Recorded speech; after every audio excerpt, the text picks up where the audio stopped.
Good evening, my dear wanderers of the night, or perhaps it's morning, wherever you're nestled right now. Your guide through a story that's been waiting in the shadows of time, buried beneath the sands of a desert older than memory.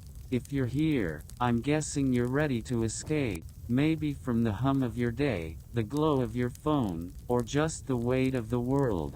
So, find your coziest spot. Maybe you've got a warm mug of tea in your hands, or you're wrapped in a blanket, the room soft with candlelight. Close your eyes if you want, or keep them open to watch the sands unfold on your screen. Tonight, we're traveling to a place called Ubar, the fabled Atlantis of the sands. Picture this, a city rising from the heart of the Arabian desert, where the dunes glow gold under a crescent moon. Towers of white stone stand tall, catching the starlight, while the air hums with the scent of frankincense and whispered secrets. Ubar wasn't just a city, it was a dream, a mirage made real, a place where caravans crossed continents, and stories were born that still echo today. They called it Iram of the Pillars in ancient texts, a name that carries the weight of legend. But here's the mystery that pulls us in. Ubar vanished, swallowed by the desert, leaving nothing but riddles and whispers. Was it a city of gold, cursed for its pride? A bustling trade hub that simply ran dry? Or something stranger, something magical? I can almost hear it now, the chatter of traders, the laughter of children, the soft creak of wooden carts rolling through the streets. Ubar was a crossroads of the ancient world, a place where the impossible felt ordinary. But its story isn't just about what it was, it's about why it disappeared, and how, centuries later, modern dreamers chased its ghost through the sands. So, settle in, my friends. Let the desert guide us. We're about to uncover the rise, the glory, and the mystery of Ubar, and maybe, just maybe, we'll find a piece of its magic along the way. Tonight, we'll walk through Ubar's story in 6 parts. We'll start with its origins, a seed planted in the desert's heart. Then, we'll bask in its golden age, when frankincense made it a beacon of wealth. We'll dive into the legends that gave Ubar its mythical glow, and unravel the enigma of its disappearance. From there, we'll follow the modern quest to find it, and end with the questions that still linger, like stars in a desert sky. Each step will be slow, gentle, like a caravan swaying under the moonlight. So, let's begin, with the birth of a city unlike any other. Long before Ubar became a legend, it was just a whisper of possibility in the Rub al-Khali, the empty quarter of the Arabian Peninsula. This desert, stretching across modern-day Oman, Saudi Arabia, and Yemen, is one of the harshest places on earth. Endless dunes, scorching days, and nights so cold they steal your breath. Yet, around 100 BCE, something remarkable happened. People, likely the tribe of Ad, mentioned in the Quran, found a way to tame this wilderness. They didn't just survive, they built a city. Ubar's secret was water. Deep beneath the sands, a karst system, underground channels carved by ancient rivers, fed hidden wells. These wells were life, drawing nomads, traders, and dreamers to a single spot. Imagine the first settlers, weathered men and women, their robes dusted with sand, gazing at a spring bubbling up in the middle of nowhere. They built their homes from white limestone, sturdy and cool against the desert heat. Over time, those homes grew into a fortress, its walls etched with patterns that danced in the firelight. The Ad were no strangers to the desert. They were master traders, navigating the sands with camels and cunning. Ubar became their hub, a place where caravans could rest, refuel, and trade. But it wasn't just any trade. This was the age of frankincense, a resin harvested from gnarled boswellia trees that grew only in southern Arabia. Frankincense was more than incense, it was medicine, perfume, a gift for kings and gods. Ubar, perched on the edge of the empty quarter, became its gatekeeper, sending caravans north to Petra, west to Egypt, and east to Persia. Let's linger here for a moment. Picture a family in Ubar's early days, a father carving stone for a new tower, a mother weaving baskets by a fire, their child chasing a stray goat through the dunes. Life was hard, but it was vibrant. The Ad weren't just building a city, they were planting a seed that would grow into a legend. And as the centuries passed, that seed would bloom into something extraordinary. By the 1st century CE, Ubar was no longer a humble outpost. It was a beacon, a city that glowed with wealth and ambition. The frankincense trade was at its peak, and Ubar was its beating heart. Caravans stretched across the desert like threads in a tapestry, carrying resin to empires far beyond the horizon. Rome burned frankincense in its temples, Chinese emperors used it in their rituals. Ubar wasn't just a stopover, it was a destination, a place where the world met. Walk with me through Ubar's streets. The air is heavy with the sweet, smoky scent of frankincense, mingling with spices like saffron and myrrh. Merchants like Amar haggle with travelers from Nabatea, their voices rising over the clatter of clay pots. Amar's stall is piled high with resin beads, each one glowing like a tiny sun. He'd tell you stories, how each bead was a drop of desert magic, harvested under a full moon.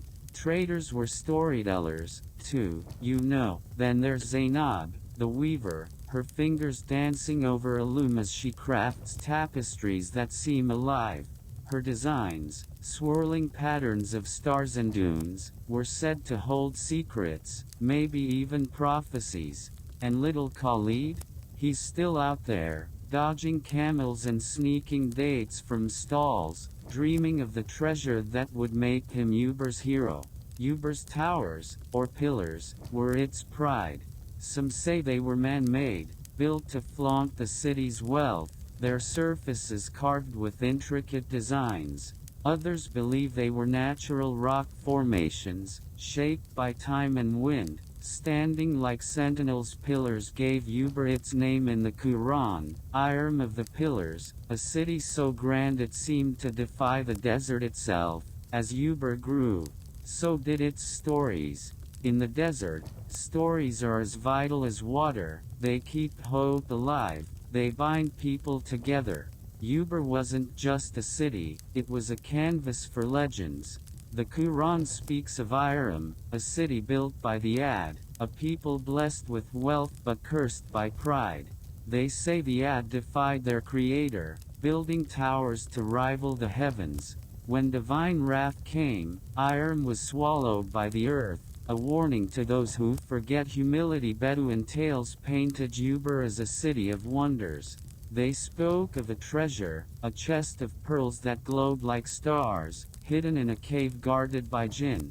Merchants like Amar swore the frankincense held spirits, whispering secrets to those who listened. Zainab's tapestries?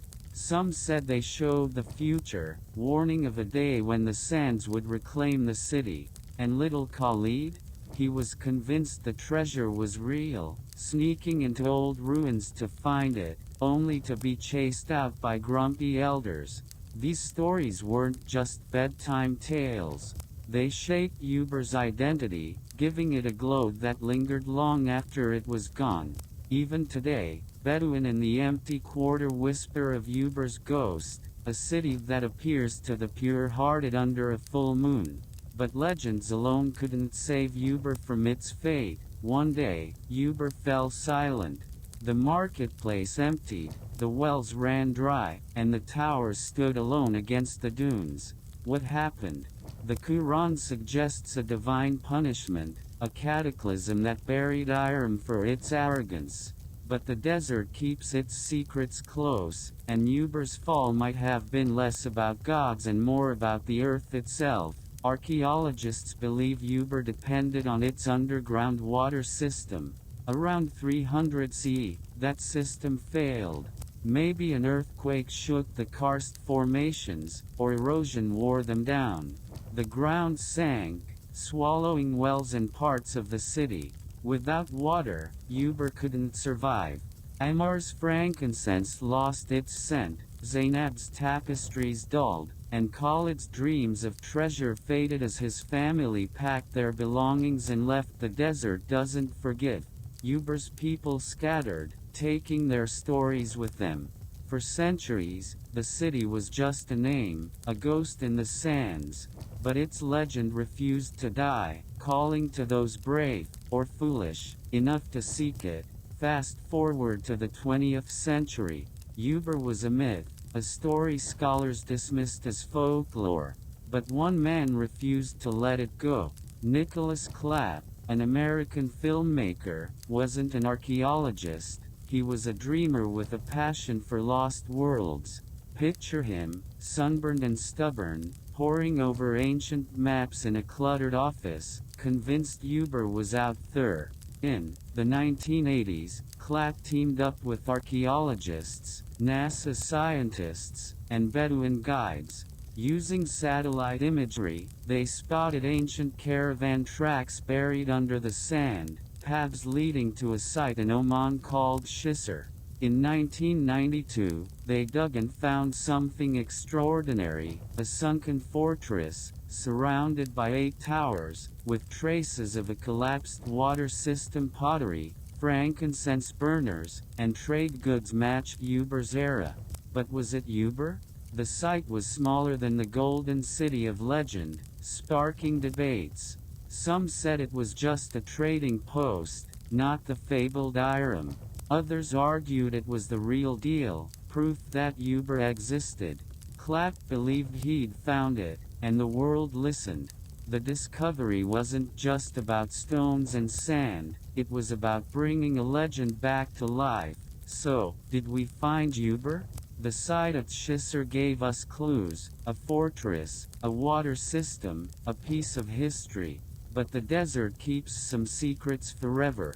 Was Ubar the grand city of Iram, or a modest outpost that grew larger in stories? Did its people anger the heavens, or simply lose their water? Bedouins still tell tales of Ubar's treasure, hidden in a cave guarded by jinn. They say the city moves, appearing to those who seek it with pure hearts. Maybe little Khalid found that chest of pearls, or maybe he grew up to tell his own stories. The beauty of Ubar is that it doesn't need to be found to matter. It lives in the questions, the wonder, the whispers carried on the wind, and here we are, at the end of our journey, or maybe just the beginning. And so, the traces of Ubar vanish into the sands of time, its story lingering as a whisper in the wind.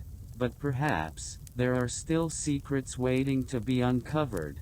If you found yourself drawn into this mystery, and long to explore more forgotten wonders of the Arab world, and if this story stirred something in you, if Ubar now feels like a place you've visited in your dreams, then subscribe now to Unseen Arabia, leave a like, and tell us in the comments, what hidden secret should we unveil next? We are here, listening to the whispers, and bringing them to you, gently. Until we meet again, in another story, from the unseen world. This is Unseen Arabia, where silence has a story.